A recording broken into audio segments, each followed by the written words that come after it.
দেশের ব্যাংকগুলোতে অতিরিক্ত তারল্য 1,60,000 কোটি টাকা ছাড়ালেও গতি আসেনি ঋণ বিতরণে। ক্ষুদ্র মাঝারি ব্যবসায়ীরা বলছেন, সহজে ঋণ ছাড় করার বদলে ব্যাংকগুলো জুড়ে দিচ্ছে নানা শর্ত।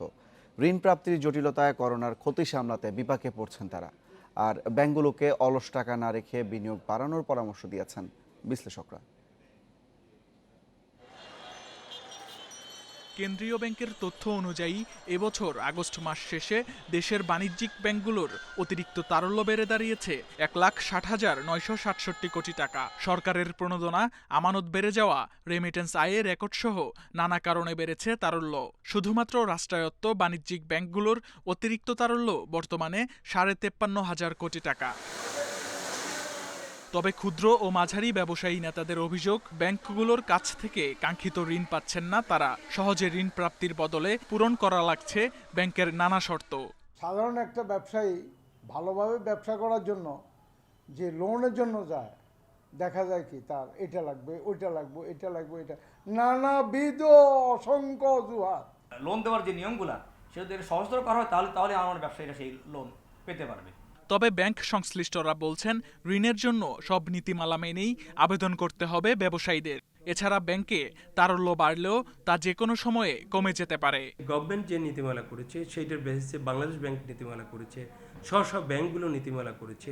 এই নীতিমালার উপরে ভিত্তি করেই কিন্তু আমরা লোনগুলো দিয়ে থাকি। গভর্নমেন্ট যে নীতিমালা দিয়েছে সেই নীতিমালাগুলোকে তাকে অবশ্যই ঠিকভাবে পরিপালন করতে হবে। যারা ইনভেস্টর, যারা কোম্পানি, তারাও এখনো ঠিক নিশ্চিত না যে আগামী সময়গুলো কেমন যাবে। বিশেষ করে সামনে ঠান্ডা আসছে, ঠান্ডার সময় এক্সপেকটেশন হচ্ছে যে কোভিড হয়তো সংক্রমণটা বাড়তে পারে। তো এইসব কারণে এখনো কিন্তু আমাদের ব্যবসায়ী যারা আছেন তারাও বেসিক্যালি যতটুকু সম্ভব তারা কশাস অ্যাপ্রোচ নিচ্ছেন।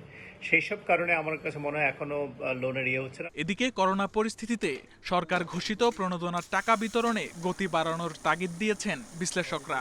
টাকা অলস ফেলে না রেখে বিনিয়োগ বাড়ানোর পরামর্শ দিলেন ব্যাংকগুলোকে। ব্যাংকগুলো কিন্তু কথা ছিল তারা প্যাকেজটা বাস্তবায়ন করে দ্রুত শিল্পে, বৃহৎ শিল্পে, আর বিশেষ করে ছোট মাঝারি ক্ষুদ্র শিল্পে এবং কৃষিখাতে দ্রুত ঋণ দেবে। তার মানে এখন ঋণ দেওয়া প্রায় স্লো হয়ে গেছে, এটা সন্তোষজনক নয়। এভাবে যদি ব্যাংকগুলো যদি অর্থায়নে যদি একেবারে মন্থর গতিতে কাজ করে, তবে কিন্তু দেশের ইকোনমিক অর্থনীতি ঘুরে দাঁড়ানোটা ডিফিকাল্ট হবে। করোনা মহামারীতে চাপের মুখে পড়েছে দেশের অর্থনীতি। ব্যবসা প্রতিষ্ঠানগুলোর উপর এর নেতিবাচক প্রভাব সামাল দিতে ব্যাংকগুলোকে আরও কার্যকর ভূমিকা রাখার আহ্বান জানিয়েছেন বিশেষজ্ঞরা। Shamim Ahmed, independent news, Dhaka.